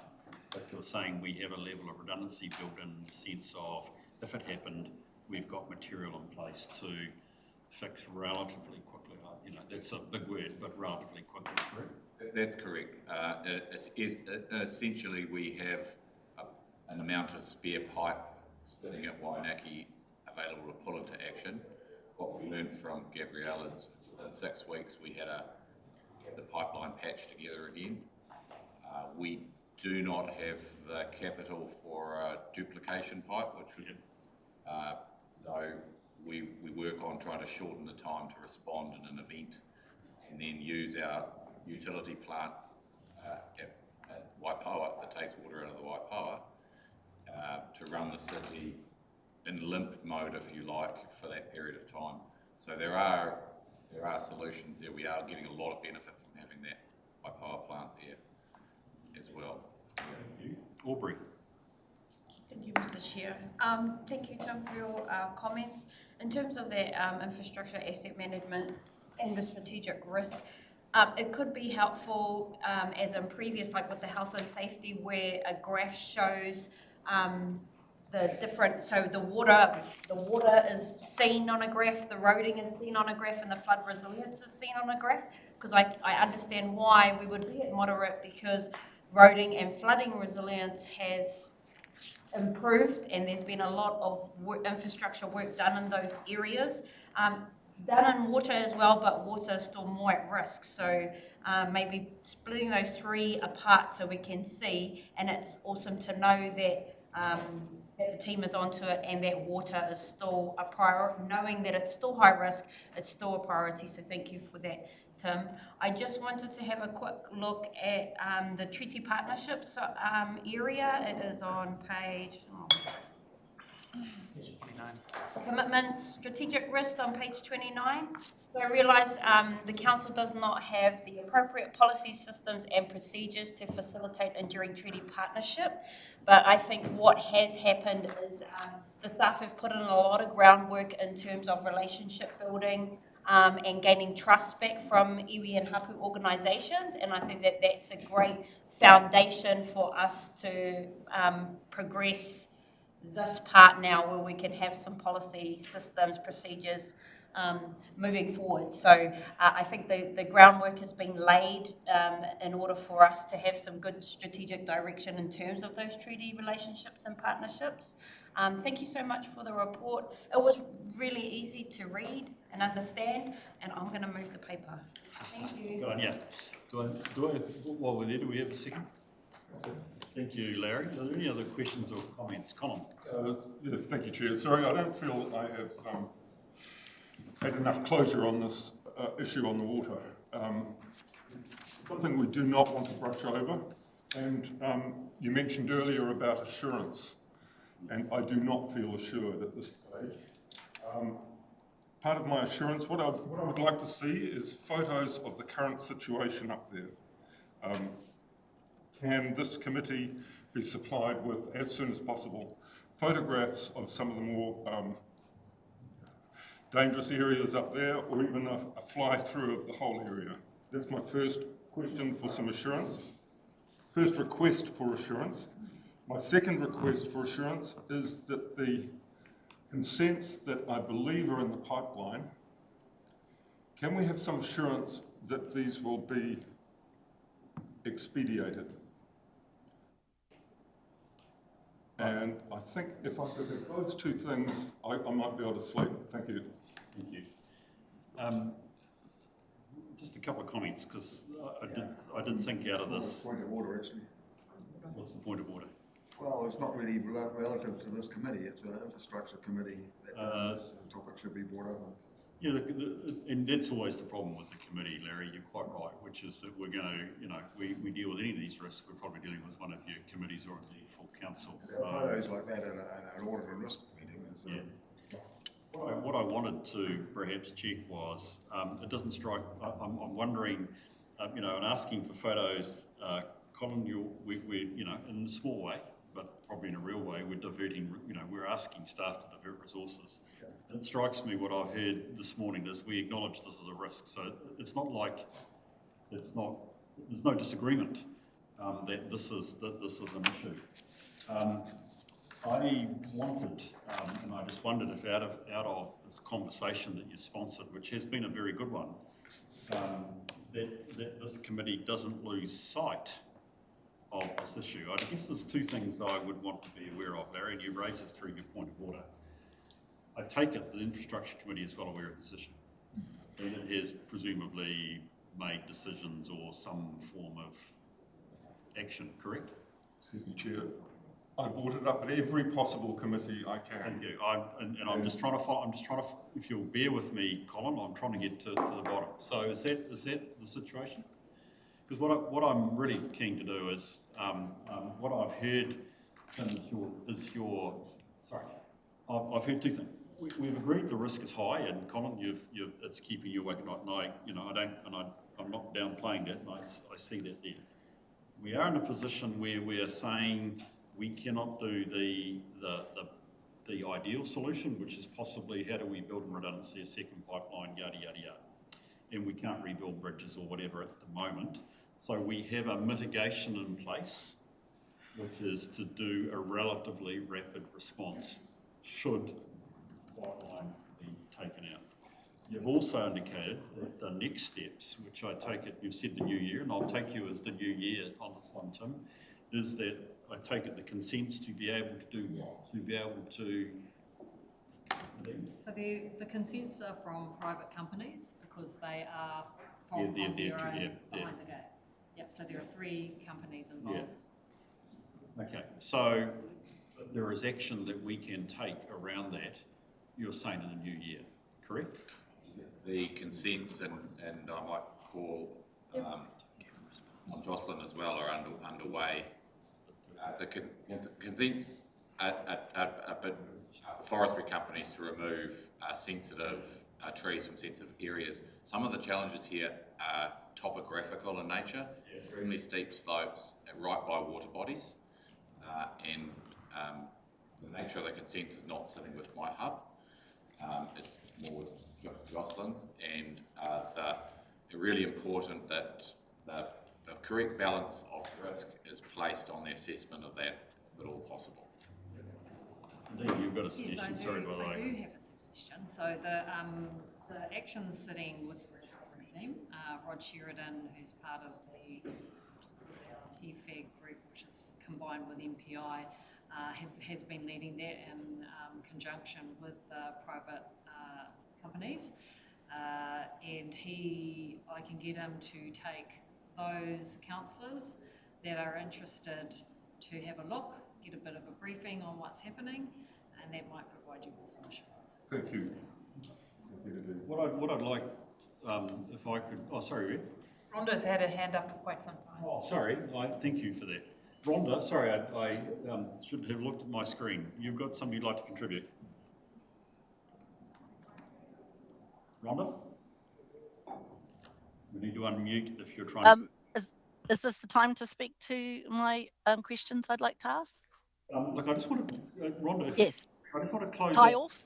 Yes, thank you. I just want to close off Colin's question, then perhaps I'll come to you. Look, all I'm trying to get to is this is a matter of risk. I think it's one that we as a committee could monitor. And I wondered, Tim, if you could update us as to where things are at our next quarterly meeting. I'm comfortable, Colin, that Nadine has offered Rod to provide you with the photos, in fact even given the photos possibly. It would be good to know that the action that was anticipated to occur in the new year has happened, and it should have happened, I presume, by the time we meet next. We have a report back. Is this about this issue, Jeremy? Sorry, I'm just conscious from just following this topic. I just see the consenting to remove these dangerous trees over the waterway on a steep slope as a real test case for us, and having some flexibility around consenting to remove trees on our severely erosion prone land with waterways nearby, where we have to find that acceptable level of risk, because these have to come off these slopes, and there is going to be environmental degradation involved in that, and so it's just something that has to happen, and there has to be some flexibility to allow that to happen. I think what I'm trying to do here, Jeremy, is I've heard from management there will be action in the new year. I'm trying to enable us to ensure that we have the window at our next meeting to see that it has happened. Thank you for that. Thank you, Colin, for raising that. Rhonda, it's your time now, please. Thank you for waiting. Thank you very much, Bruce. I want to direct us to paragraphs 23 through to 27, which to 28, which have already been raised in part by Councillor Ria. My attention to these is, firstly, it's wonderful to see that it is in a space of residual high risk, and that there are mitigations happening in relation to the 4 treatments. And my interest is this. Looking at this through the lens of council, you can see that all of that is based on the internal facing responsibility as a treaty partner.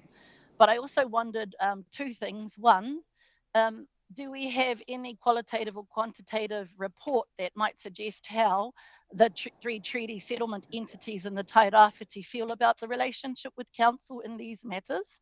And secondly, has the 4 approved treatments had any inclusion of the Auditor General's April 2025 report, which saw that government organisations, and in this case I'm speaking to council, how does it fulfil the treaty settlement obligations and the 3 treaty settlement agreements of the Tairāwhiti iwi, and how well are we doing in that regard?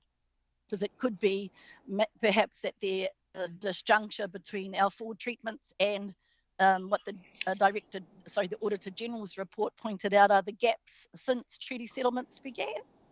So those are basically my questions. Thank you, Rhonda. And Jean, kia ora, welcome to the meeting. I can see you put your hand up straight away, so I'd be very interested in your update or help with this, please. Tēnā tātou, through you, Mr. Chair. Tēnā koe I tō o pātai, Councillor Tibble. Pātai nui I rā, those are really big questions. And tika tau, you're right in the sense that we have when the strategic treaty risk was adopted, taken an introspective view, and again based on the articles and the provisions of the treaty, really, and our ability to understand first and foremost internally against Te Tiriti o Waitangi, what would that expect of us? To your first question in and around, I guess, iwi view and evaluation of how we've been going, you will be aware, and all our last term councillors and those before as well would be aware that our governance to governance relationships with iwi entities in the region have not been consistent in the sense that we don't necessarily have, or we haven't in the past, lent into long-term strategy, and therefore often our relationship is defined by immediate need. It's often reactive. When there are the odd bigger kaupapa that do come to region, we lean into those kaupapa, but as far as the relationship goes, in my almost 5 years here at Gisborne District Council, we haven't had good continuity at a board-to-board level, and so therefore understanding what an evaluative framework would look like decided together isn't an opportunity that we've had. In light of that, that's why our, I guess, controls and mitigations against the risk, the strategic treaty risk profile as it currently stands, they're largely based at our operational efforts where we do have a lot of interaction with hapu, tōpū Māori, and the likes across the region. And so what that looks like is basically on a project or kaupapa basis is that we've now embedded an evaluation component within those kaupapa where we seek to see essentially a couple of things. One, did the kaupapa succeed and did we get the outcome that we were looking for in the kaupapa? But also two, there's a relationship, te tiriti-based relationship component that sits alongside. Now that's only been implemented at the same time as the compass came into play in council reports, which was from August last year. And so we don't have a lot of data under our belt in that regard. But again, when the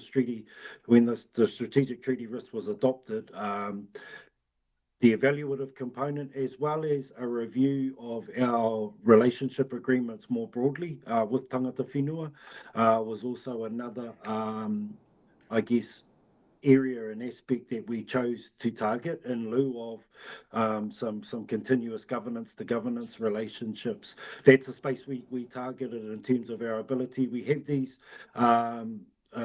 existing relationships, these relationship agreements established across a varying type of kaupapa across the region. And so we also thought that a review, making sure that these agreements are still current, looking at the reasons as to which they were created and is there a need for any enhancements within that, but also embedding an evaluative component within those agreements as well. And I think the chair will remember, and I remember when the strategic treaty risk was adopted and being asked specifically the question of when would we start to see some change and some outcomes potentially or some trends within these. And we did promise, and correct me if I'm wrong, Dan, that it would take us a year or two to get some data and some momentum and runs under our belt in order to be able to come back with some empirical data to present to committee in terms of how we're tracking and whether we're being effective or not.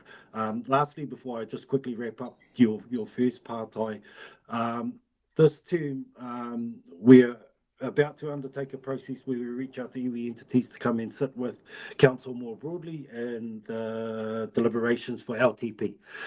We were this close in the last LTP effort and Taimai Gabriel, and it blew all of that out the water for all of us. But this time around, we're going to tunnel out to our iwi entities. We will also be, although those the LLB members are represented within iwi entities, we will also, because LLB have made a specific mention of long-term planning Māori outcomes being a focal point for them, but their tono, the initial tono will go out this side of the year.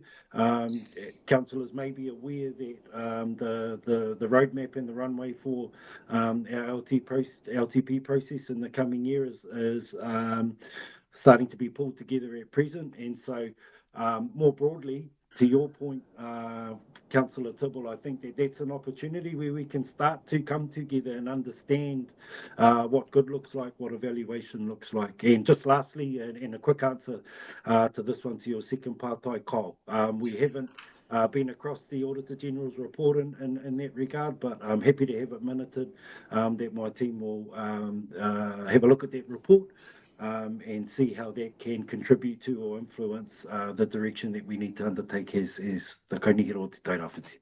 Thank you very much, Jean. If I might, a supplementary, which is not related to the treaty commitments, but is about strategic risk anyway. What's the council's plan in terms of strategic risk if the Northern Hemisphere should go to war and those impacts upon us in our work? Kia ora. I treat that as a rhetorical question at this stage. It's a very good point, actually.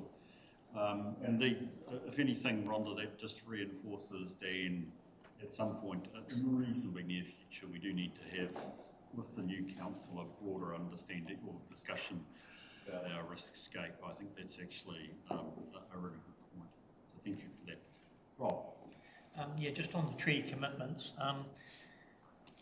been on council for 3 years, and right through this whole process, there's been a lot of, every paper we have put in front of it is talking about treaty commitments.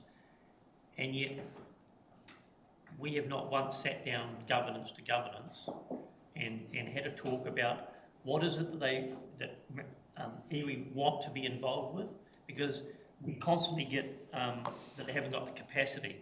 So by overloading them with every single thing that council does, I think it's would be a really sensible thing for governance to sit down together and have a good talk about, now, what are the things that you want to be involved with? What will your time be the best bang for buck? Because we seem to be going down this path where every single thing we do, we've got to go and have all this work done. And is this what we need to do? So I'm just wondering whether it's a time to have that conversation. Thank you. Comment.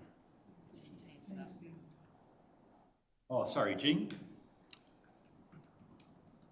Through you, Mr. Chair, e pātai pai, Councillor Telfer,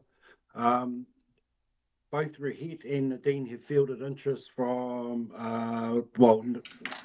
Rehet through the Mayor through Rongwhakati Iwi Trust, as well as Nadine through Ngāti Growth, albeit, but to have some board-to-board connection in the new year, which I think is very, very positive. And the second part I want to add to that is, actually there's two parts, is our settlement landscape in Te Tairāwhiti is still quite young when you think about it. 2011 were the first settlements in our region, and I acknowledge the challenges that we all navigate, and in particular for this table of governors, and I agree with you, our ability to be able to move forward with confidence on kaupapa that we know are of importance, but also too, more importantly, we know what our shared roles and responsibilities are, what the outcome is that we're working towards. And so the second part to this point is that under the current sets of legislation that we must abide by, our need to be continually fostering and creating relationship isn't optional, and that's something that we must be doing. And while I do acknowledge the challenges that we face at times, I'd also like to turn us to a lot of the examples where we do come together and amazing things happen. And I think, to your point, it is about finding those settings, and hopefully with some of the renewed energy and focus that into the new year we can start to set some precedents and trends and examples where the interest exists via Rongwhakati Iwi Trust, via Ngāti Growth, Te Runanga Nui o Ngāti Porou, and grow our ability to do so. That's not to suggest either that our other iwi entities don't have priorities or aspirations, or don't require or desire a relationship with council. It is just that space that we need to hold. We're strategically committed to hold it, but also legislatively required at present. Kia ora tātou. Thank you, Jean. So I appreciate the expression of interest there, Rob, and potential way. Jean, again, value of this discussion is that you can hear that interest as well. Any other comments? I've got a motion to move this, and I think a second from Larry. Thank you. Is there any other discussion folk would like to have on the resolution? This is before I move. I'm going to say thank you, Dan and team, and indeed management. This has been a good discussion. Actually shows you that probably we need to rework our agenda. We've spent a good lot of time on risk, and we've also talked about assurance and exactly what we should be doing as a committee. Okay, I've got a motion. All those in favour, please say aye. Aye. Those against, it's carried. Thank you. You've got to leave by midday, have you, Joss? Can we just, is that correct? Did I hear that correctly? I just have a commitment out of town at 12:30 start. Okay, Andrew, can we quickly deal with the insurance papers? That gets to the end of the current one. It's a very good, clear paper. So could we just deal with it? Reasonable crack. Well, first of all, I just wanted to welcome the 4 new councillors to Audit Risk. And through the chair, before any questions, I thought I'd draw attention to a few important highlights in my insurance paper. So the first point I wanted to note that Council has an insurance strategy that we follow for maintaining our insurance, and that underpins how we take the Council its staff and the community, with how we ensure for any unforeseen events. As Dan commented prior, yes, under the Bocklass Group, where we buy our insurance through, we increased the overall cover for earthquake losses. We bought an extra 100 million as a group, so that was a very good outcome. That's taken a good amount of time to collectively come to a decision to buy that cover. Some good news out there with the pricing, so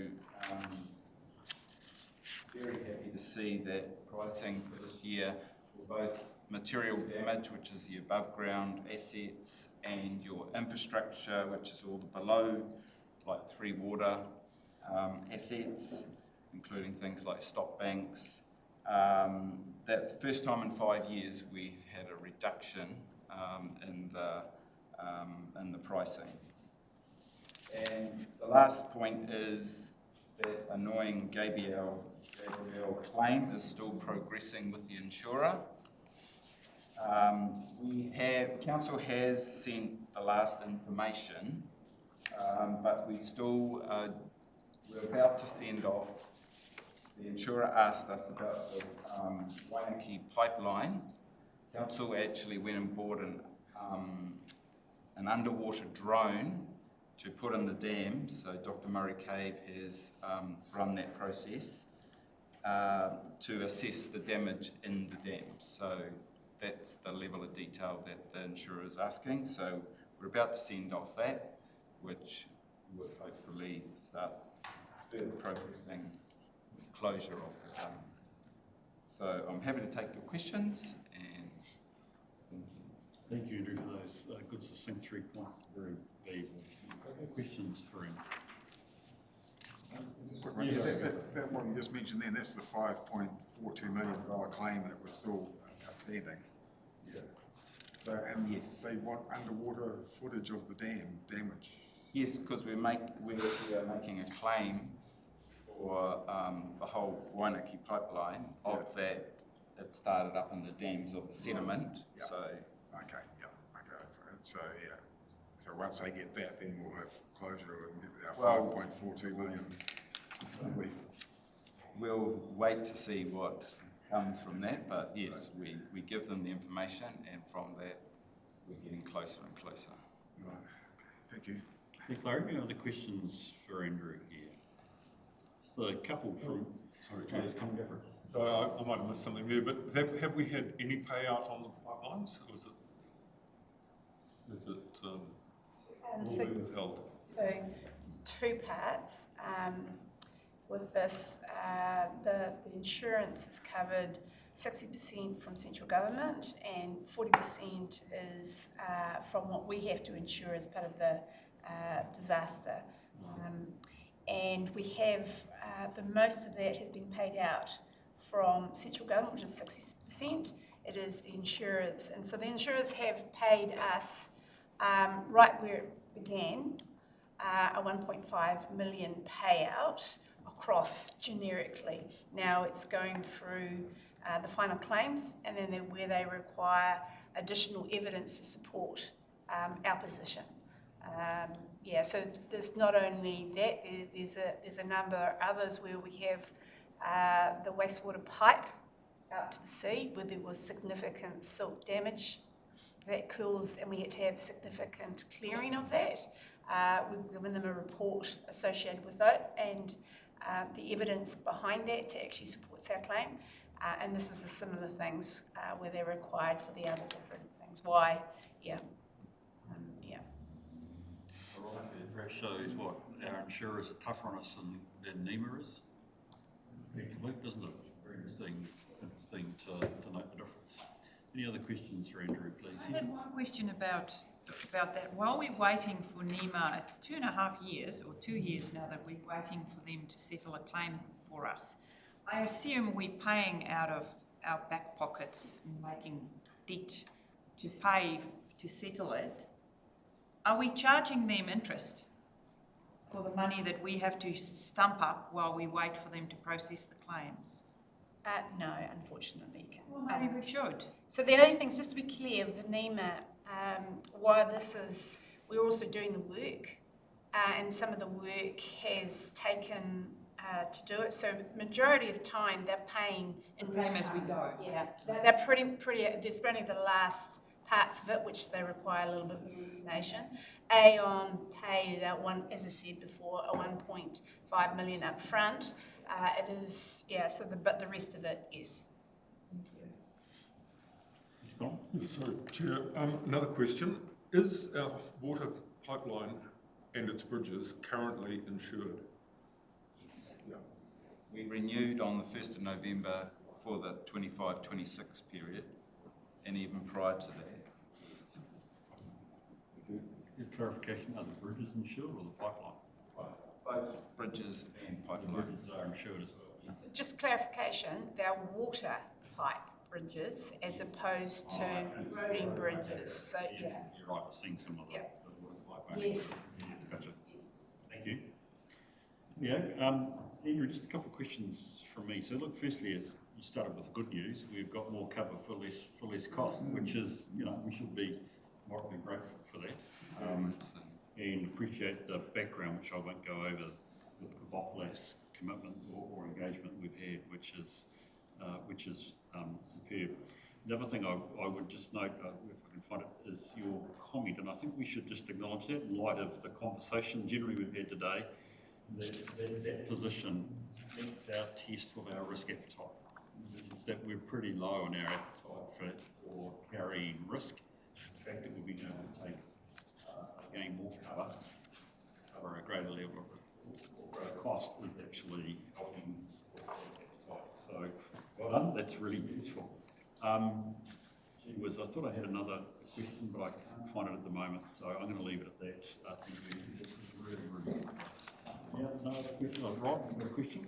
Yeah, I've just got a question regarding below ground infrastructure. We're obviously insuring all our pipes and cables and everything that's underground.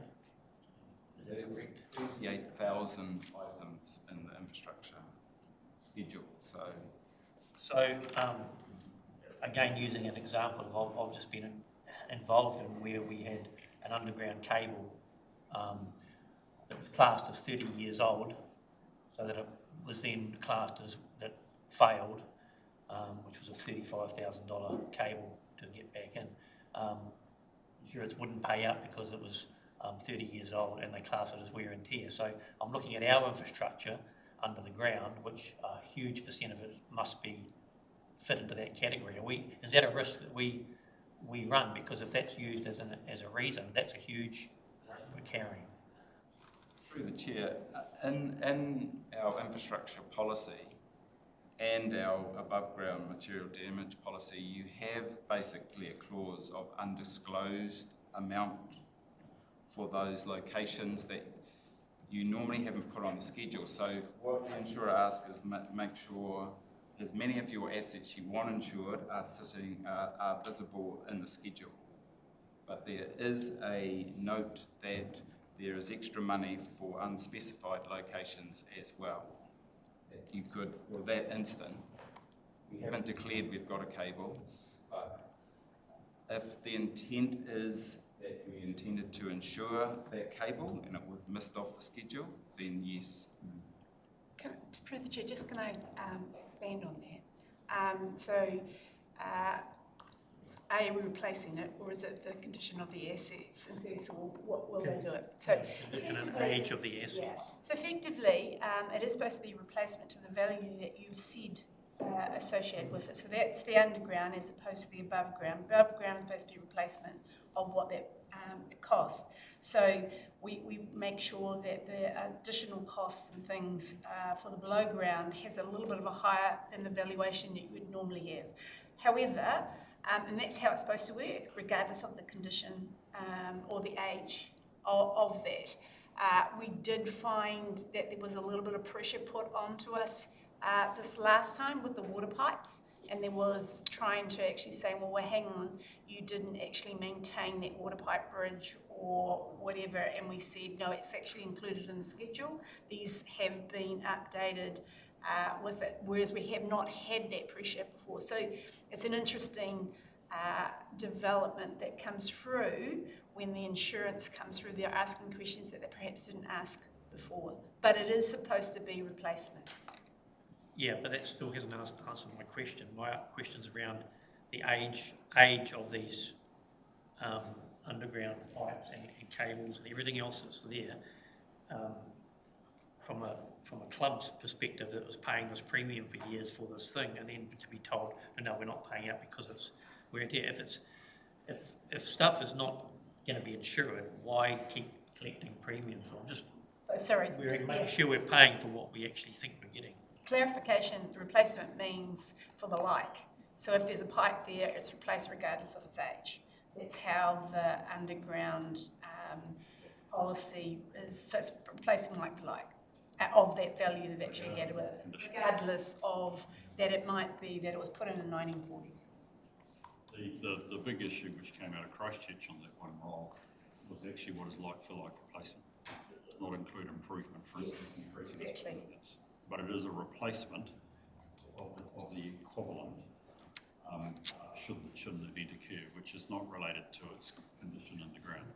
Well, I think what you're saying is there is a risk that the insurers may get a bit tighter over that. Yes. Okay, I get that. Okay, any other questions? Look, thank you for that, Andrew. I do appreciate our time is moving on. So I'd just like to note the resolution is that we it seems too little a resolution for good work. Thank you, Andrew. I move from the chair that we notice. Do I have a seconder, please? Thank you, Jeremy. I'll put the motion. All those in favour, please say aye. Aye.